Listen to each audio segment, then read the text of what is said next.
Nah, anak man 3 Tangerang pasti tahu. Ke kanan, tengok kiri, terus penyeberang. Azhar ngajakin bebas ya. Bisa jebret bebas.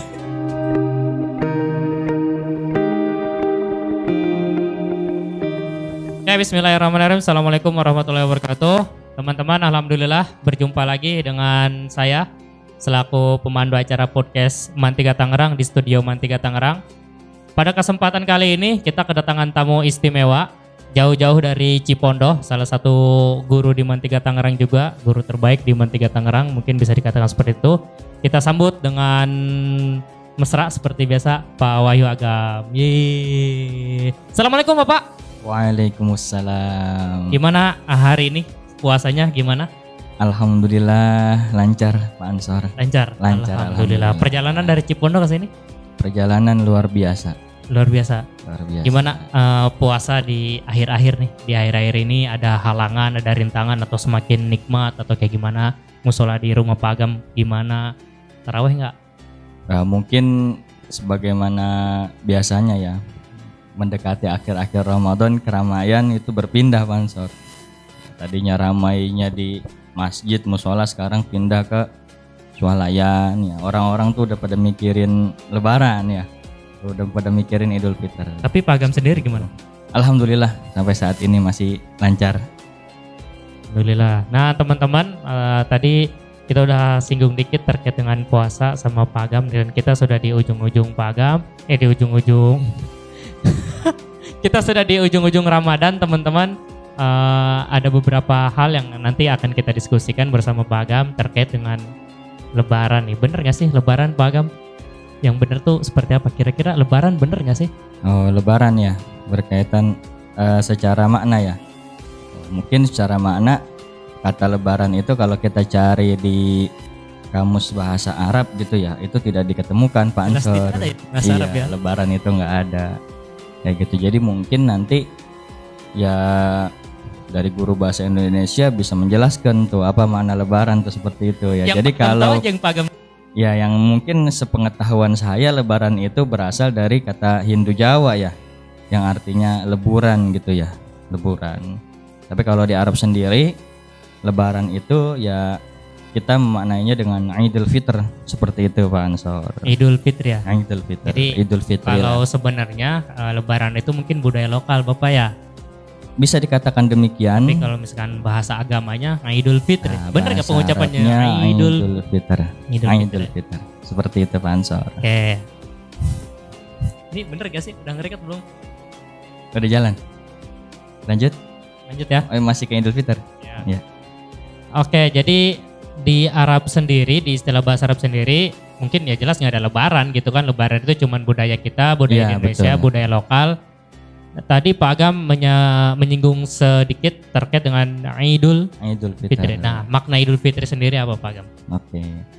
Idul Fitri ya, atau kita di Indonesia disebut dengan Idul Fitri, tulisannya Idul Fitri seperti itu ya. Kalau kita bawa ke bahasa Arab, itu terdapat 2 susunan kata tuh Pak Ansor. Gitu. Jadi ada kata-kata Aid yang pertama, kemudian yang kedua itu Al-Fitr. Masya Allah. Ya. Oke, jelaskan. Jelasin kan nih? Jelasin lah. Ini guru bahasa Arab lebih jago nih sebetulnya. Siapa nih. Pak Eko?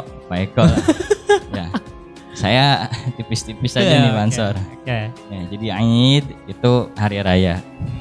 Adapun Al-Fitr, nah, sebelum kita masuk ke Al-Fitr nih, ada kata-kata juga yang bisa dikatakan masih ada kemiripan dengan Al-Fitr seperti itu. Seperti kata-kata Al-Futur atau Al-Iftar. Kalau Al-Futur kita artikan sebagai makan pagi atau sarapan pagi Pak Ansor. Nah, itu Al-Futur. Sarapan Futur namanya. Kemudian kalau kita buka puasa namanya iftar. Makanya ada kata-kata iftar jama'i ya, buka puasa bersama. Kemudian tadi kata-kata al-fitr, maka tidak jauh dari itu. Ada yang yang iftar itu buka puasa, yang futur itu makan pagi, tidak jauh dari kata-kata makan Pak Ansor. Al-fitr itu. Oh gitu. Maka Idul Fitr itu dapat dikatakan ya, di hari Idul Fitr adalah hari raya di mana umat Islam pada saat itu ya dilarang untuk apa? Tidak makan, dilarang untuk berpuasa. Oh. Jadi itu hari rayanya makan umat Islam. Makan. Seperti itu, hari rayanya makan umat Islam. Makanya sampai Rasulullah SAW, Pak Ansor, itu mengatakan atau di dalam sebuah hadis dikatakan bahwasanya Rasulullah itu ya melarang, ya Rasulullah SAW melarang seseorang umat Islam dia berpuasa di 2 hari raya, di hari raya Idul Fitr dan kemudian hari raya haji, seperti itu Pak Ansor. Mungkin itu berkaitan dengan dari kata-kata Idul Fitr. Tapi ada yang menarik nih Pak Ansor. Oke, lanjut Bapak. Menarik ya, Lanjut. Sebelum nanti ada Karena tadi pertanyaan-pertanyaan Pak Ansor tajam. bahas masalah Lebaran. Iya, iya. Lebaran kemudian Idul Fitr. Iya, betul. Ya kan, Idul Iya. Fitr. Hal yang menariknya, jadi sempat saya dengarkan, ya kan, Kiai sejuta umat.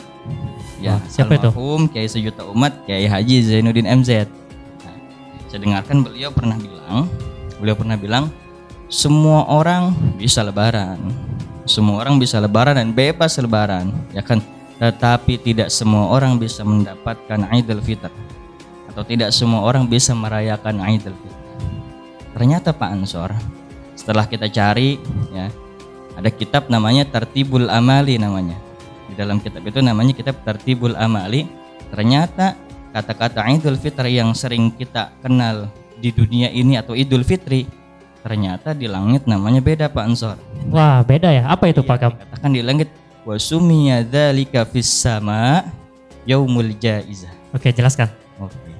Yaumul jaizah itu jadi hari pengganjaran Pak Ansor. Ya, hari pengganjaran.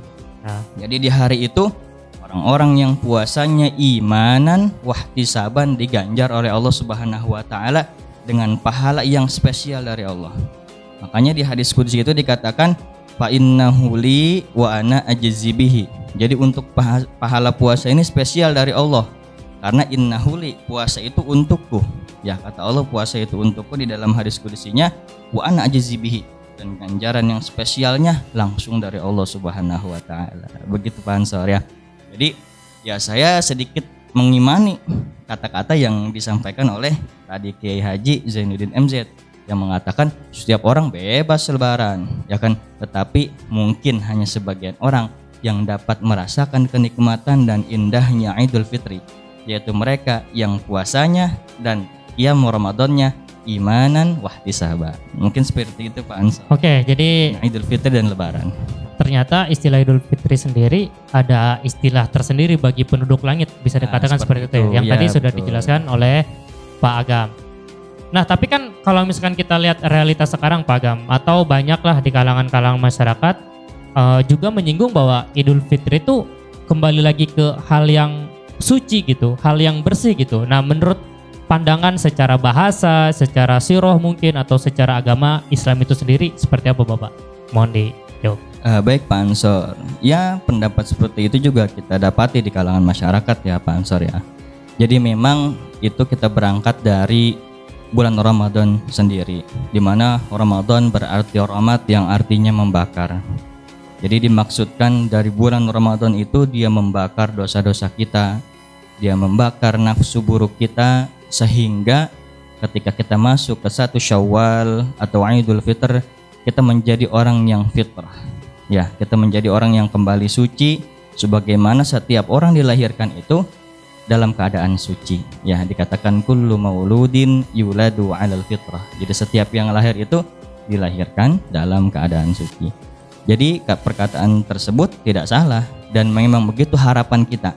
Harapan semua orang yang dia bisa menikmati Ramadan, maka harapannya adalah tadi dia sampai di 1 Syawal dengan keadaan yang suci karena keburukannya, nafsu dan amarahnya telah habis dibakar oleh Ramadan. Seperti itu Pak Ansor.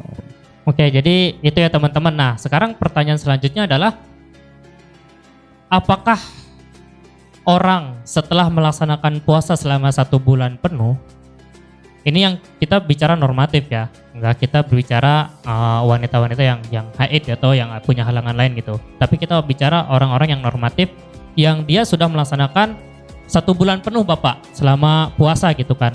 Nah, apakah dia memang ketika memasuki hari raya Idul Fitri tadi, dia memang apakah kembali benar-benar suci Pak Agam? Seperti itu pertanyaannya. Gimana itu? Wah, kalau itu pertanyaan yang sulit Pak Ansor. Jujur itu sulit dijawab. Karena lagi-lagi kita tidak bisa membaca ya seseorang itu apakah dia telah mendapatkan ibadah Ramadan yang sempurna atau tidak, mungkin dengan mendapatkan Lailatul Qadar atau tidak, seperti itu. Namun lagi-lagi Rasulullah mengatakan ketika kita masuk Ramadan ya, maka berpuasalah dan bangun malamlah dengan kesungguhan ya dan keimanan yang kuat, imanan wahtisaban. Adapun ganjarannya tadi balik lagi ke awal, adapun ganjarannya karena puasa ini ibadah yang khusus ya, sampai orang ngaku puasa aja padahal dia nggak puasa misalkan, itu nggak kelihatan ya, itu nggak kelihatan. Makanya betul yang karena ini ibadah yang khusus dikatakan fa innahu li wa ana ajzi bihi, ini ganjaran langsung dari Allah, ganjarannya langsung dari Allah. Ya lagi-lagi harapan kita siapapun ya, dengan kesungguhannya, saya yakin kesungguhan tiap orang berbeda-beda ya, kesungguhan tiap orang berbeda-beda, dan disitulah Allah nanti yang akan memberikan ganjarannya begitu. Yang penting dalam hati kita, setiap diri kita harus memiliki kesungguhan itu, memiliki kesungguhan itu. Nanti Allah lah yang akan meninggal, yang akan memberikan ya kan ganjaran dari kesungguhan yang sudah kita lakukan. Dan lagi-lagi mungkin kesungguhan itu tidak bisa diukur dengan kacamata manusia ya. Iya, betul. Seperti itu mungkin Ansor jawabannya. Nah, ketika kita bicara sungguh-sungguh menjaga keimanan kita, banyak sekali justru di antara, saya nggak mau ngomong kebanyakan lah, saya pakai diri saya aja sendiri gitu. Nah, justru di akhir-akhir bulan Ramadan ini kadang semangat untuk justru yang harusnya semakin beriman, semakin bertakwa kepada Allah, justru semakin kendor gitu. Kita lihat-lihat deh di masjid ya kan, taraweh mungkin tidak seramai seperti biasanya gitu, terlepas kondisi COVID atau tidak COVID gitu kan. Nah terus kalau misalkan kita berbicara sirah gitu, berbicara sejarah, dulu kalau saya tidak salah Pak Agam ya, sahabat-sahabat Rasulullah itu ketika di ujung-ujung Ramadan dia malah semakin giat. Ya, betul. Bahkan Rasulullah sendiri pun katanya mengencangkan sarungnya. Ya, sarungnya gitu supaya ibadahnya semakin hari di ujung-ujung Ramadan itu semakin mantap gitu. Tapi di sisi lain juga para sahabat justru sedih akan ditinggalkan oleh bulan Ramadan gitu. Nah, kita kebalikannya nih. Di bulan-bulan, di akhir-akhir bulan, maksudnya di akhir-akhir bulan Ramadan ini kita justru semakin menurun semangatnya, dan tadi masjidnya sepi gitu, yang ramai malah tadi kata Pak Agam soal layan segala gitu. Macam gitu. Nah, bagaimana sih supaya kita menyambut hari Idul Fitri ini benar-benar secara Islam gitu, yang memang itu dilakukan oleh para sahabat, dan secara hukum agama itu seperti apa Bapak? Bagaimana cara menyambut Idul Fitri yang baik Idul Fitri, gitu? Ya.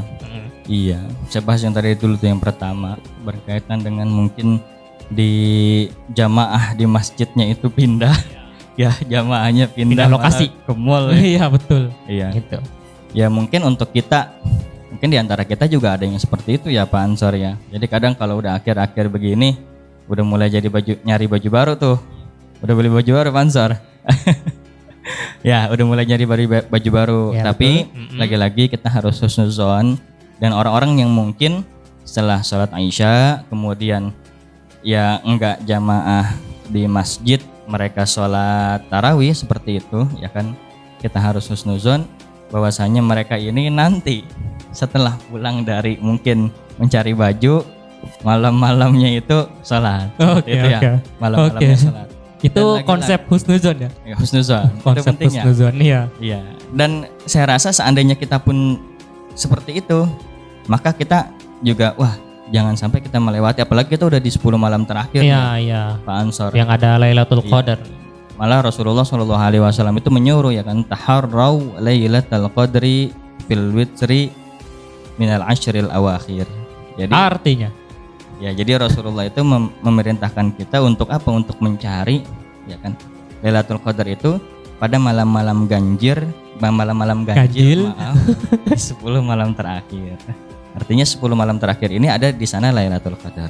Jadi mungkin untuk orang-orang yang misalkan ya Ya nggak bisa dia melakukan jamaah setelah Isya, dia bisa membangunkan keluarganya di sepertiga malam. Ya. Ya di sepertiga malam. Jadi gampang aja ngitungnya kalau sepertiga malam Pak Ansor ya. Gimana? Misalkan masuk sepertiga malam jam 6 nih. Udah jam 6 sore itu masuk awal sepertiga di awal malam. Ya kemudian misalkan malam sampai jam 4, subuhnya sampai jam 4, berarti 6, 7, 8, 9, 10, 11, ya 12, 1, 2, 3, 4, berarti ada 10 jam. Iya. Sepertiga malam itu, sepertiga yang pertama berarti jadi jam 6 sampai jam 7, 7, 8, 9, sepertiga malam pertama, sampai berarti setengah 10 ya. Iya. Setengah 10, setengah 11, setengah 12, setengah 1, sepertiga di pertengahan malam. Mulai dari setengah 1 udah bisa dibangunin tuh keluarga kita. Buat melaksanakan itu. Iya, atau jam 2 atau jam 3. Karena itu seru Pansor. Seru ya? Seru, enak kita ya. Oh iya ya. Misalkan mungkin untuk yang muda bisa dengan istrinya, ya kan, keluarga muda bisa dengan istrinya, atau kita yang punya adik kakak bisa bangun malam bareng gitu ya. Seperti itu Pansor ya. Ini arahnya kemana sih? Pansor ngajakin bebas ya. Bisa jebret bebas. Ya itu yang pertama. Yang pertama. Yang pertama, Ana. Ntar mau dipotong nih. Ya enggak, lanjut aja nih, enggak ada yang di-cut ini, lanjut aja. Oke, adapun yang kedua, cara kita menyikapi, saya jelek banget ya kakinya. Oke, adapun yang kedua, cara kita tadi menyikapi bagaimana Idul Fitr. Ya, itu. Ya kan? Bagaimana Idul Fitr? Tentu karena ini hari raya Pansor. Marilah kita sikapi Idul Fitr dengan bahagia. Dengan penuh kegembiraan. Tapi zaman-zaman sahabat-sahabat Rasulullah, ya. Adapun sedih, saya rasa sedih karena ditinggalkan oleh Ramadan. Adapun atau sedih wujud dari kebahagiaan. Ya, karena ada sedih yang merupakan wujud dari kebahagiaan ketika dia sudah melewati bulan Ramadan ini ya dengan sempurna. Ataupun ada yang sedih karena ya Allah, saya bisa ketemu Ramadan tahun depan atau enggak. Khawatir bertemu lagi takut enggak bertemu Ramadan tahun depan. Tapi yang jelas memang ada sebuah hadis yang mengatakan bahwasanya untuk orang yang berpuasa itu Pansor memiliki dua kebahagiaan.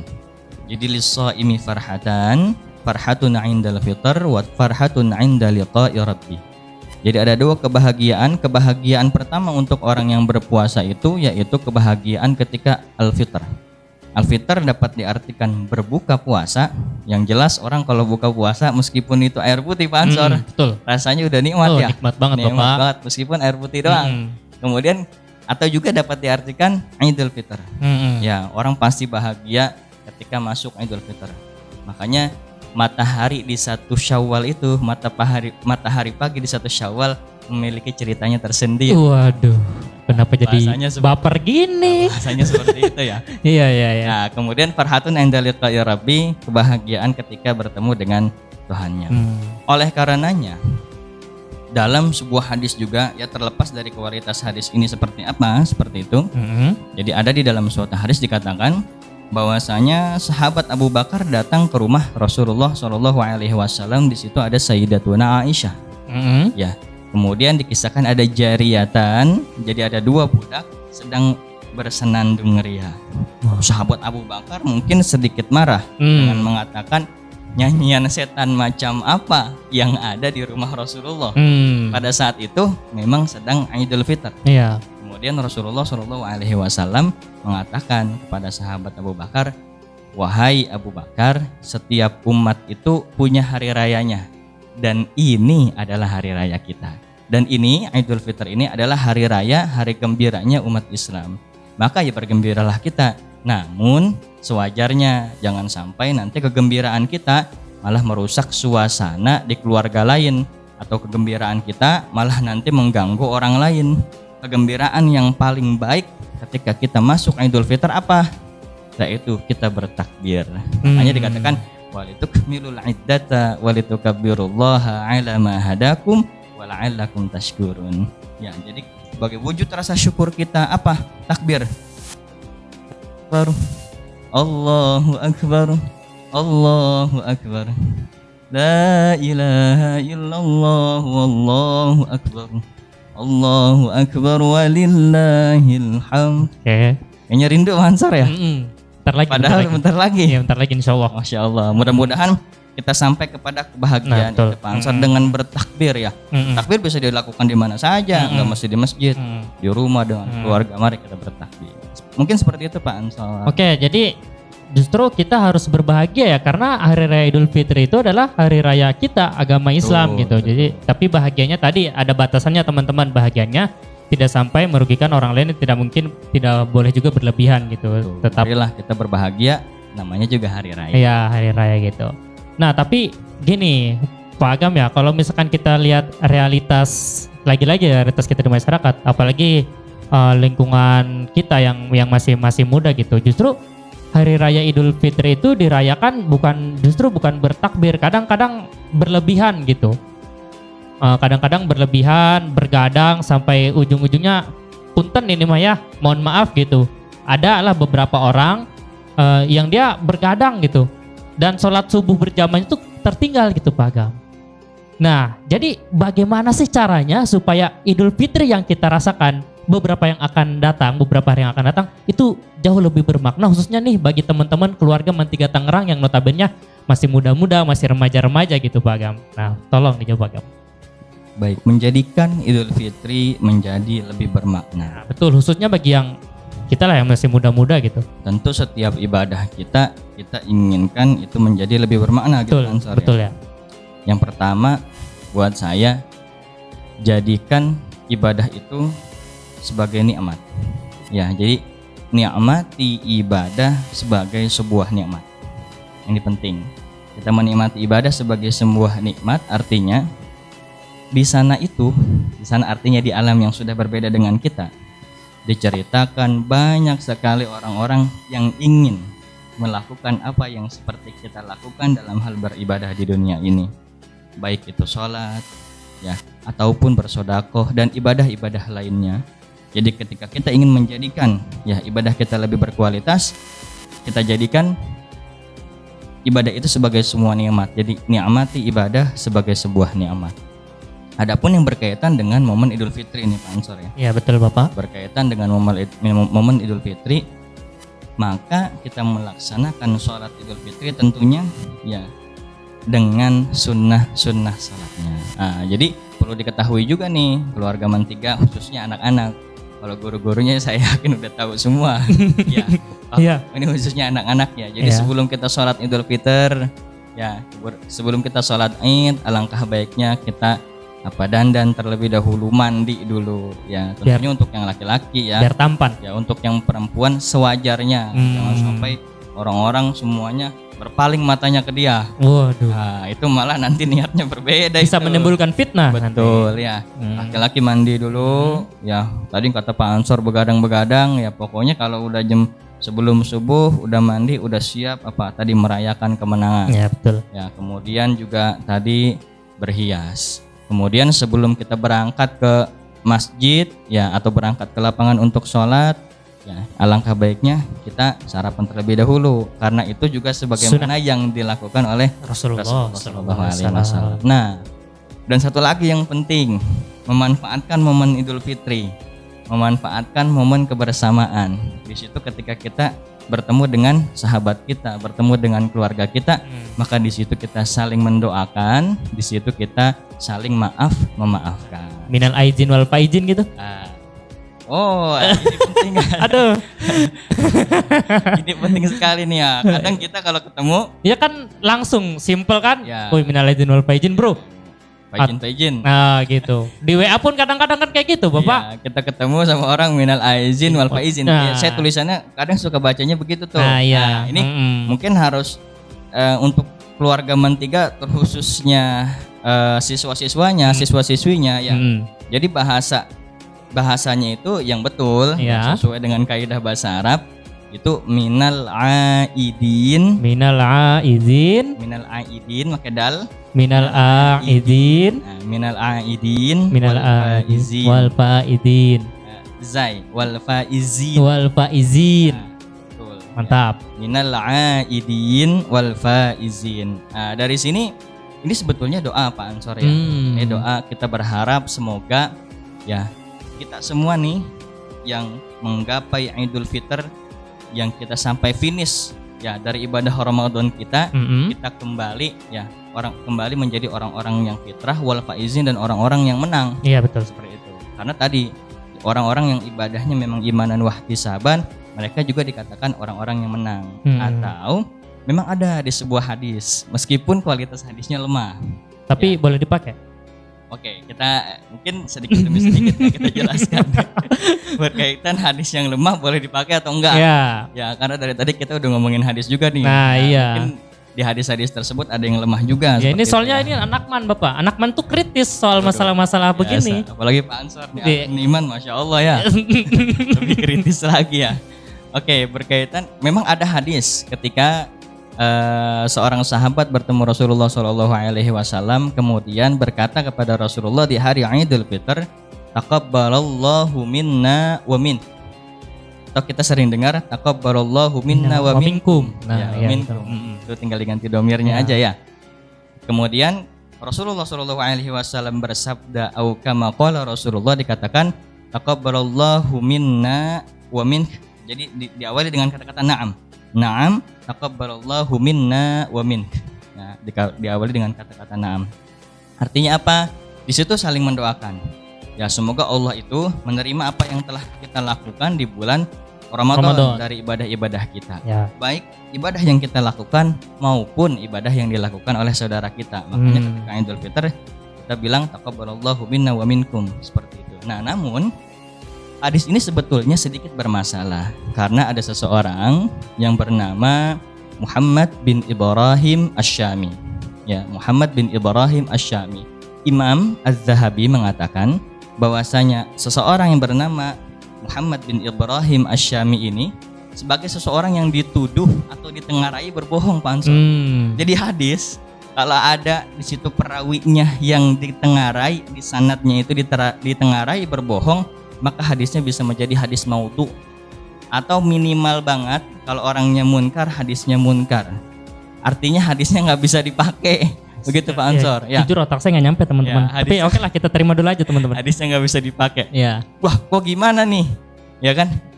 Soalnya kita sering mendengar kan, Pak Ansor. Itu pertanyaannya itu. Gitu. Tapi kok nggak bisa dipakai atau tapi kok hadisnya maudhu, tapi kok hadisnya lemah banget gitu. Sebetulnya fenomena seperti ini, fenomena hadis-hadis lemah ketika di bulan Ramadan, bulan Rajab atau hari-hari tertentu memang sering muncul. Nah ya, terutama sering banget. Bulan Rajab tuh ya sering dengar. Bulan Rajab ya, udah sering muncul. Karena bukan hadis sahabat datang kemudian membaca doa taqabbalallahu minna wa minkum saja atau taqabbalallahu minna wa min saja yang tadi kualitasnya lemah. Ketika kita masuk bulan Rajab, Pak Ansor, itu ada hadis juga yang lemah. Hadisnya apa?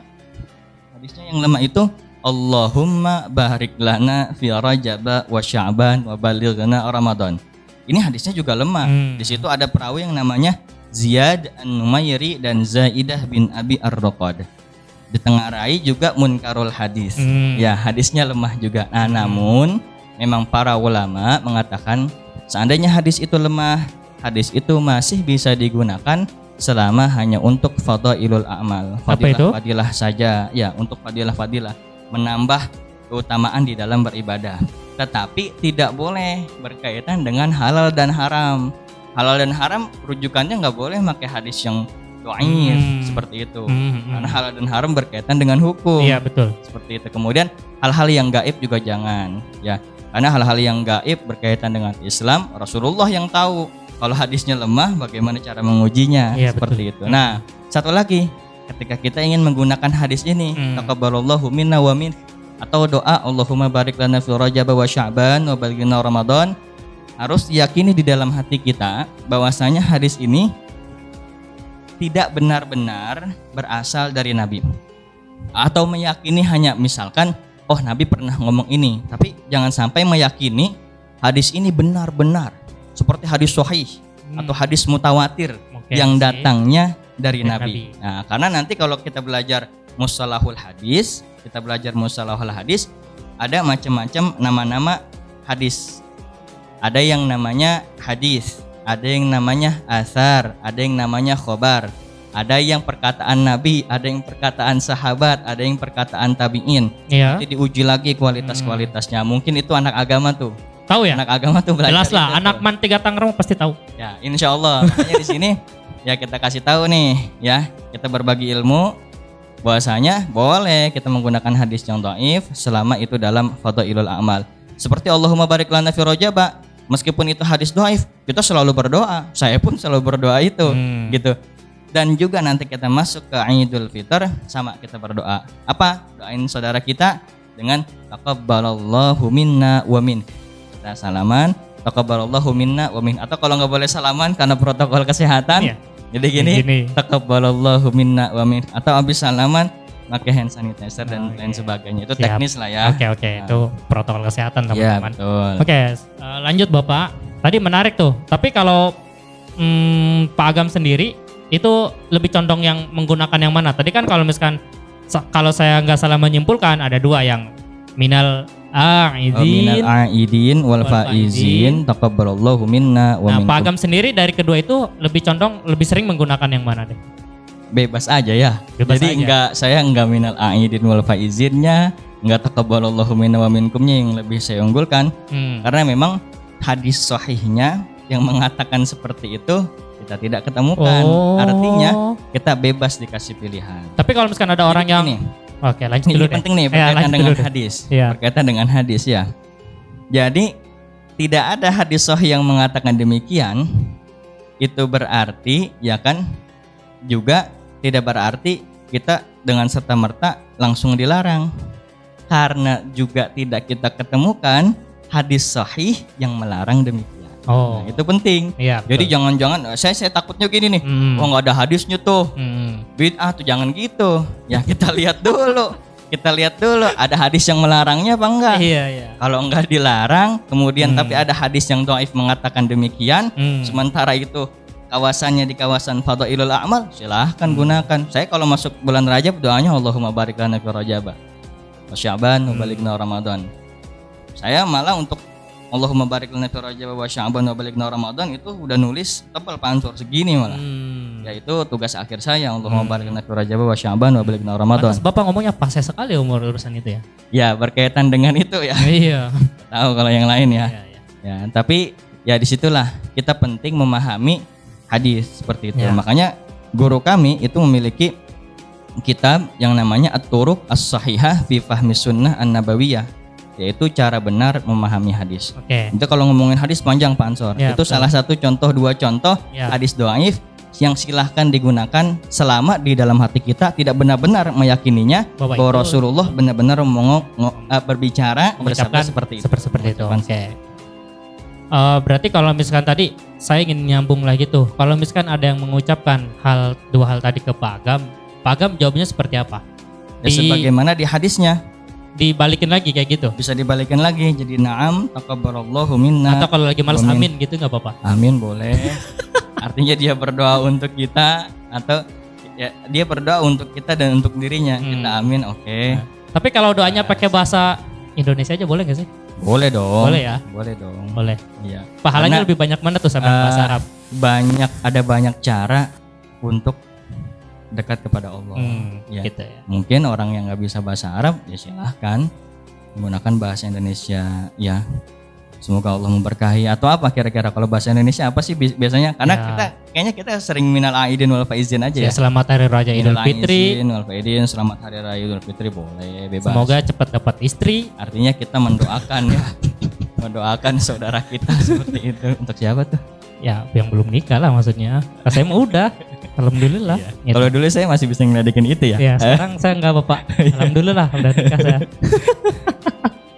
Oke teman-teman, jadi itu ya sekelumit terkait dengan bagaimana menyambut Idul Fitri, sikap kita menyambut hari Idul Fitri, bahkan doa yang biasa sering diucapkan ketika Idul Fitri supaya Idul Fitri kita lebih bermakna gitu. Jadi kalau misalkan ada yang ngomong Lebaran juga tadi ya it's okay, itu kearifan lokal bahasanya gitu ya. Dan tapi kalau di agama Islam sendiri Idul Fitri gitu. Nah Pak Agam, kita tadi sudah bahas secara gamblang, tapi singkat juga, tapi bermakna. Nah sekarang kan kita di Mantiga Tangerang agendanya adalah setelah liburan Idul Fitri kita akan langsung PAT. melaksanakan ya PAT, penilaian akhir tahun gitu. Nah, bagaimana sih membawa semangat Idul Fitri ini yang kita masih suci, masih semangat menghadapi ujian ini, itu bagaimana Pak Agam gitu? Ya, betul. Jadi dikatakan nih dalam sebuah peribahasa di dalam bahasa Arab ya kan, laisal 'id liman labisal jadid walakinnal 'id liman ta'atuhu. Amin. Amin. Ini seru nih. Saya kalau mau bercanda lebih bisa bercanda lagi ya. Cuman Kan kita terbatas ya waktunya kan ya. kita mah kalau ada bahasa Arab apapun artinya amin aja Iya. dulu. Iya kan? Iya. Jadi dalam peribahasa ini dikatakan bahwasanya Idul Fitri itu bukan buat orang yang punya baju baru. Ya, artinya Idul Fitri itu bagi orang yang ta'atuhu tazid. Jadi ketaatannya itu bertambah. Oh, Masya Allah. Ketaatan kita di dalam beribadah seharusnya memiliki efek domino terhadap Aduh. ketaatan kita di dalam apa? Ya kalau siswa di dalam belajar atau di dalam berkegiatan sehari-hari. Sesuai dengan namanya. Tadi kita udah bahas Ramadan, dari kata-kata romat yang artinya membakar. Ya. Dia membakar nafsu kita, dia membakar hal-hal buruk yang ada di dalam diri kita. Ya, dia membakar hal-hal buruk yang ada di dalam diri kita, menjadikan diri kita lebih optimis, menjadikan diri kita lebih semangat. Tadi ketaatan semangat di dalam beribadah juga harusnya mempengaruhi ketaatan di dalam apa? Di dalam belajar. Karena saya pernah bikin tulisan juga Pak Ansor, bahwasanya ibadahnya seorang pelajar ya belajar, ibadahnya guru ya mengajar. Mengajar gitu ya. Jadi jadikan apa yang kita lakukan itu sebagai ibadah, gitu. Karena kita tahu kan ibadah ada yang mahdhoh, ada yang ghairu mahdhoh. Ya, kita jadikan apa yang kita lakukan sebagai ibadah. Murid ibadahnya dengan belajar. Ya, saya guru ibadahnya dengan mengajar. Orang yang mengajar pun masih harus belajar, gitu ya. Juga seperti itu. Nah, oleh karenanya, karena Ramadan itu syahrut tarbiyah, Ramadan itu bulannya belajar, bulan pendidikan. Ya, bulan pendidikan, betul. Nah, maka kita nih setelah bulan Ramadan kita bawa tuh apa? Kayak disiplin, ya. Kita di Ramadan kan disiplin tuh. Kita nggak boleh buka puasa asal dengar azan. Kalau azannya bukan azan maghrib nggak boleh buka puasa. Iya betul. Harus azan maghrib ya. Harus azan maghrib. Azan asar udah buka aja nggak boleh. Nah itu kan kita diajarkan untuk disiplin. Disiplin. Ya kita masuk nanti ujian. Ya ujian dimulai pukul sekian. Maka sebelum pukul 7 misalkan sudah kita siap, sudah siap. Karena buka puasa pun seperti itu. Nah, jadi kita bawa ya. Kita bawa habit kita, kebiasaan kita di dalam beribadah yang ketaatannya sudah bertambah ketika kita sudah melewati bulan Ramadan. Kita bawa tuh habitnya untuk apa tadi dalam kegiatan kita sehari-hari. Seperti itu Pak Ansor. Demikian juga dalam kaitannya di hal kejujuran. Ya, tadi puasa itu nggak ada yang tahu kecuali Allah. Iya betul. Saya misalkan nggak puasa nih dalam keadaan musafir, ya kan sampai rumah mertua, saya ngaku puasa juga mertua percaya aja. Iya, kelihatan bagus aja udah. Iya, yang penting di apa? Dilemes-lemesin. Kok tahu sih Pak Ansor? Pernah dulu. Ya, dilemes-lemesin orang nggak tahu, orang ngiranya kita puasa aja, padahal ya tadi itu kejujuran itu penting. Nah makanya ini saya pengen juga menyampaikan bahwasanya dengan ujian ini seseorang itu bisa menjadikan dirinya hina dan bisa menjadikan dirinya mulia karena kejujuran. Karena dikatakan bil imtihan yukramul mar'u wa yuhanu.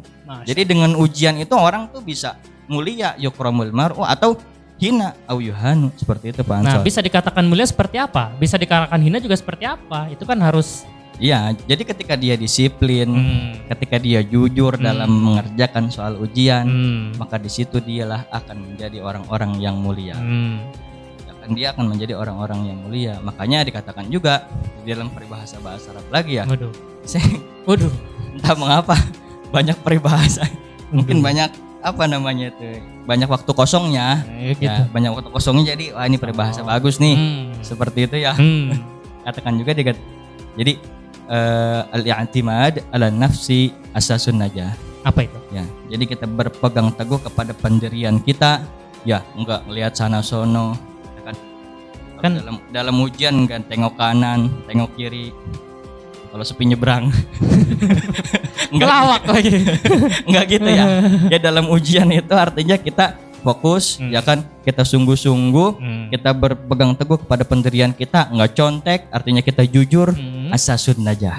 Itu adalah pondasi dari apa? Dari pondasi dari keberhasilan. Keberhasilan kita. Najah, kesuksesan, keberhasilan apa? Ngetip sih, gitu. Tadi harus sungguh-sungguh dan percaya, terhadap diri sendiri, nggak tengok sini, tengok sana sini. Kan daring juga Pak. Kan daring juga, nggak tengok-tengok kali. Nah, oleh karenanya itu, ya kan bisa nengok ke yang lain. Oh gitu. Ya. Jadi makna tengokannya beda ya? Malah tengokannya lebih parah, udah bukan nengok. Oh, iya. Maka ingat lagi-lagi, kalau kita pengen najah, kalau kita pengen sukses, yang i'timad 'ala nafsi, ya, dan apa tadi, kita harus mengedepankan kejujuran dalam gitu. ujian. Jadi sebenarnya ujian yang sesungguhnya itu adalah soal kejujuran ya Bapak ya. Ya betul. Gitu. Kalau soal-soal di mata pelajaran mah butir-butir soal mah itu mah sebenarnya ya bumbu-bumbu penyedap rasa lah ya. Iya. Ya sesungguhnya ujiannya sendiri adalah masalah kejujuran gitu teman-teman. Oh iya, saya takut nanti nggak ditanyain, ya lupa nih. Berkaitan dengan PAT. Jadi anak-anak nih ya. Emang Bapak siapa? Harus sudah siap. Bapak panitia PAT teman-teman, saya lupa. Iya. Ya sekalian lah. Saya mewakili ya, saya mewakili ya, saya mewakili dalam kaitannya dengan penilaian akhir tahun. Ya. Jadi PAT kita itu akan dimulai dari tanggal 2 sampai tanggal 10 Pansor ya. Berapa hari berarti? Dari tanggal 2 sampai tanggal 10. 9 ya. 9 hari. 9 hari. Ya. 8. Ya, jadi dari tanggal 2 sampai tanggal 10 ya. Di situ kalian pokoknya bisa mempersiapkan, masih ada waktu untuk mempersiapkan ujian. Hal-hal yang mungkin belum dipahami bisa ditanyakan oleh guru-guru yang bersangkutan atau ke wali kelas ya kalau hal-hal teknis. Atau ke wali kelas seperti itu. Kemudian nanti jangan lupa juga untuk pengambilan legitimasi. Ya, legitimasi kartu ujian diambil di tanggal 25 dan di tanggal 27. Karena tanggal 26-nya kita libur Pansor. Nanti bisa dilihat sendiri di edaran yang diberikan oleh panitia seperti itu ya. Nanti edarannya disampaikan ke wali kelas kali ya? Ya betul, edaran sampai ke wali kelas, kemudian juga nanti akan disebar ke para siswa-siswi keluarga Mantiga seperti itu. Oke teman-teman, kita sudah sampai di ujung perbincangan kita terkait dengan serba-serbi Idul Fitri. Atau bener ucapannya? Ya bener dong. Bener ya? Bener dong. Kan udah habis podcast. Ya. 4 SKS nih masalah Idul Fitri teman-teman, terkait dengan apa sih hal yang istimewa dari Idul Fitri, bagaimana kita memaknai Idul Fitri terutama dalam kehidupan kita sehari-hari, terutama tadi yang Pak Agam singgung terkait dengan kita akan menghadapi PAT, bagaimana pendidikan di bulan Ramadan yang sudah kita alami 1 bulan belakangan nanti akan kita praktekkan di hari raya atau nanti di PAT gitu. Betul ya Pak Agam ya? Ya, jadi semua itu ya kan ketaatan yang meningkat di dalam hal beribadah itu menjadi juga apa tadi namanya ya memberikan dampak yang positif kepada kegiatan kita sehari-hari, perilaku kita sehari-hari seperti itu. Di dalam hal ya tadi kegiatan kita sehari-hari, habit kita sehari-hari juga lebih meningkat lagi, lebih aktif lagi, lebih bermanfaat lagi, sebagaimana ketaatan kita yang juga bertambah seperti itu Pak Ansor. Oke teman-teman, itu jadi mudah-mudahan puasa teman-teman dan puasa kita semua mencapai lil muttaqin gitu. Amin, amin ya rabbal alamin. Sebelum menutup mungkin ada ucapan sepatah dua patah dari Pak Agam sebagai closing statement kepada keluarga Mantiga Tangerang khususnya, silakan Bapak. Baik, untuk keluarga Mantiga dimanapun berada, alhamdulillahirabbil alamin. Sebentar lagi kita memasuki Idul Fitri, atau kapan video ini diupload bisa jadi mungkin sudah masuk Idul Fitri. Maka saya secara pribadi mengucapkan minal aidin wal faizin, taqabbalallahu minna wa minkum taqabbal ya karim. Mohon maaf yang sebesar-besarnya jika ada salah-salah kata, baik di podcast ini ataupun dalam keseharian saya. Sekali lagi saya mohon maaf yang sebesar-besarnya. Mudah-mudahan kita semua selalu mendapatkan keberkahan dari Allah Subhanahu wa taala. Amin. Dan juga diiringi dengan ketaatan kita yang bertambah hanya untuk meraih ridhonya Allah Subhanahu wa taala. Demikian Pak Ansor mungkin yang dapat saya sampaikan. Baik teman-teman, terima kasih sudah menyaksikan podcast hari ini yang luar biasa sekali dengan Pak Agam. Saya selaku pembawa acara pada podcast sore hari ini atau pada podcast kali ini Mohon maaf apabila banyak kekurangan, banyak kesalahan, baik dalam segi memandu acara dan dalam hal-hal yang lainnya. Mudah-mudahan kita bisa bertemu di podcast selanjutnya. Dan teman-teman kalau misalkan memang ada request, kita mau undang guru siapa lagi atau mau bahas topik apa lagi, teman-teman silakan seperti biasa tinggalkan di kolom komentar. Kurang lebihnya mohon maaf. Assalamualaikum warahmatullahi wabarakatuh. Dadah. Waalaikumsalam warahmatullahi wabarakatuh.